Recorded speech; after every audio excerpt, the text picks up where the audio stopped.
पर्व जिस दिन विष्णु कुमार मुनि महाराज को समाचार मिलते ही 700 मुनि महाराजों के ऊपर जो उपसर्ग था, उस उपसर्ग को दूर करने के लिए अपने मुनि पद का त्याग किया। अपने भाई पद्मराय राजा को डांट फटकार दी, तुम्हारे राज्यकाल में कैसा यह विभत्स कार्य हो रहा। राजा पद्मराय असमर्थ थे, वचन से बद्ध थे। 7 दिन के लिए मंत्री बलि के लिए राज्य पद दे दिया था, इसलिए उस समय राजा के रूप में राज सिंहासन पर बलि आरूढ़ था। उसके अंतस में अपने अपमान का बदला लेने का भाव जागृत था। उसी अपमान के बदले का भाव जागृत करते करते 700 महामुनि महाराज जब हस्तिनापुर में आए थे, तो उनसे बदला लेने के लिए नरमेध यज्ञ प्रारंभ किया था। मुनि महाराजों को चारों ओर से बेड़ी से ग्रसित कर दिया था।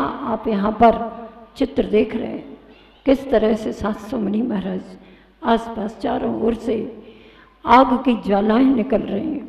विभत्स दुर्गंधित मांस आदि अस्थियां आदि के विभत्स द्रव्य वहां पर समर्पित किए जा रहे थे।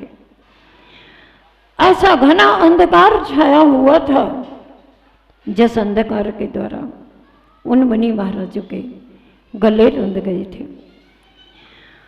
प्रातः काल की बेला में विष्णु कुमार वामन रूप में एक याचक का रूप बना करके राजा बलि की दानशाला के द्वार पर उपस्थित होते हैं। बलि के द्वारा अभी कोई याचक अन्य नहीं आया था और वहां के यजमान और राजा बलि स्वयं उपस्थित हो चुके थे। उसी समय कहीं से श्वान रोदन की आवाज आई। राजा बलि को लगा कुछ अनिष्ट होने वाला है। फिर भी मान की चट्टान पर खड़े बलि ने उन अमंगल सूचनाओं पर कोई ध्यान नहीं दिया। आगे बढ़कर बौने याचक को प्रणाम किया और उसका परिचय जानना चाहा।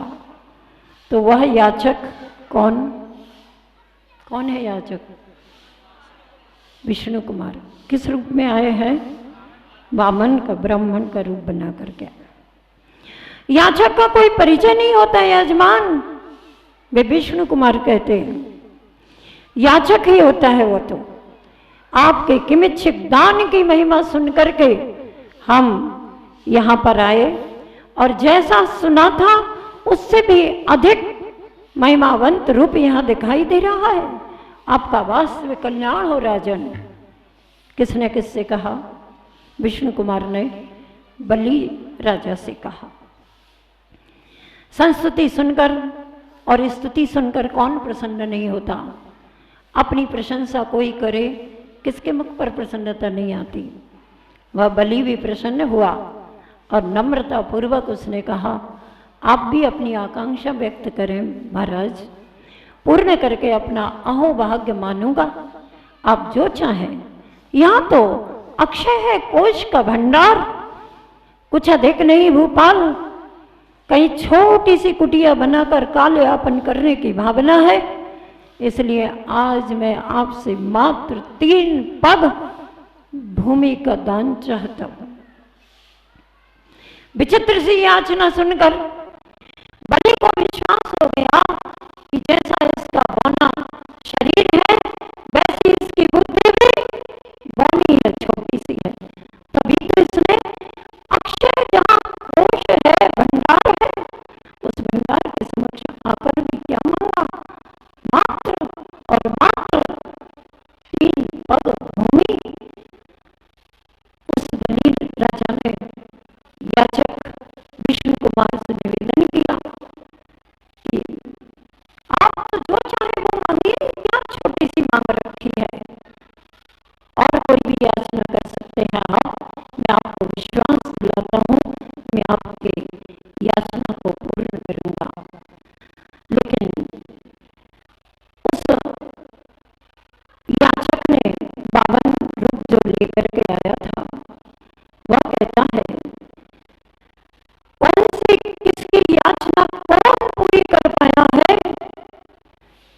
अंत में याचक की याचना नहीं, दाता का दंभ ही टूटता है। हमें 3 पग भूमि से अधिक और कुछ नहीं चाहिए, वो भी मेरे ही पैरों से नाप करके दीजिए।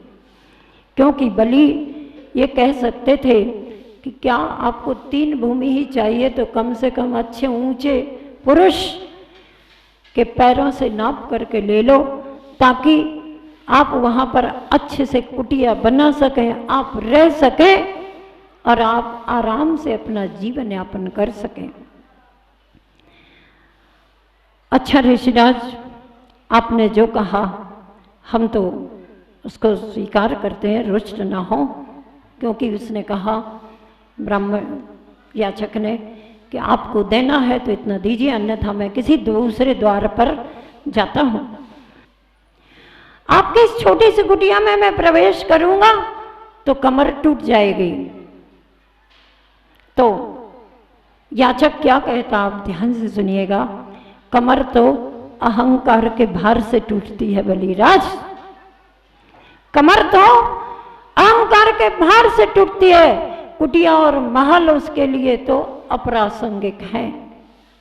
हमारा मनोरथ पूरा हुआ, ये वचन पर्याप्त नहीं है। कल इस सिंहासन पर कोई और राजा आएगा और हमें बाधा दे सकता है, इसलिए आप 3 बार जलांजलि दे करके संकल्प करो कि मैंने ये 3 पग भूमि तुमको प्रदान की। रोष मत कीजिए महाराज, याचक के निराश लौटने से यज्ञ खंडित हो जाएगा। संकल्प लेने में मुझे क्या आपत्ति, मैं अभी ले लेता हूं संकल्प। और 3 रग धरती के लिए बलि से 3 बार संकल्प कराने के उपरांत बावन विष्णु कुमार ने फिर क्षण भर का भी विलंब नहीं किया और वहीं उसी समय उन्होंने अपने शरीर को विराट रूप बना दिया। विक्रिया रिद्धि थी ना साधना के बल पर, और एक जब विराट रूप में परिवर्तित किया तो उसको देख करके अनंत आकाश में उनकी शिखा देख पाने के प्रयास में बलि का जो राज मुकुट था वह माथे से सरक कर माटी में मिल गया।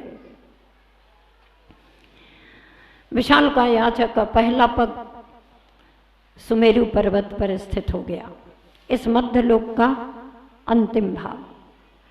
और दूसरा पग था तो इस 2.5 द्वीप रूपी मध्य मनुष्य लोक, मध्य लोक नहीं मनुष्य लोक का अंतिम भाग 2.5 द्वीप के अंतिम समय मानुषोत्तर पर्वत पर जाकर के स्थिर हो गया। अब तीसरा पग रखने के लिए कौन सी जगह है आपके पास? मैं ये तीसरा पग कहाँ रखूं? जब ये प्रश्न आया, याचक ने कहा 1 पग और चाहिए, 1 पग भूमि और चाहिए। बलिराज बोलो कौन सा स्थान है, मैं कहां पर नापूं? तब लघु का याचक के विस्तृत मंतव्य से विराट रूप आतंकित बलि थर थर कांप गया। उसे समझ से देर नहीं लगी और अब उसका खेल समाप्त हो गया। दाता का घमंड दीनता में परिणत हो गया।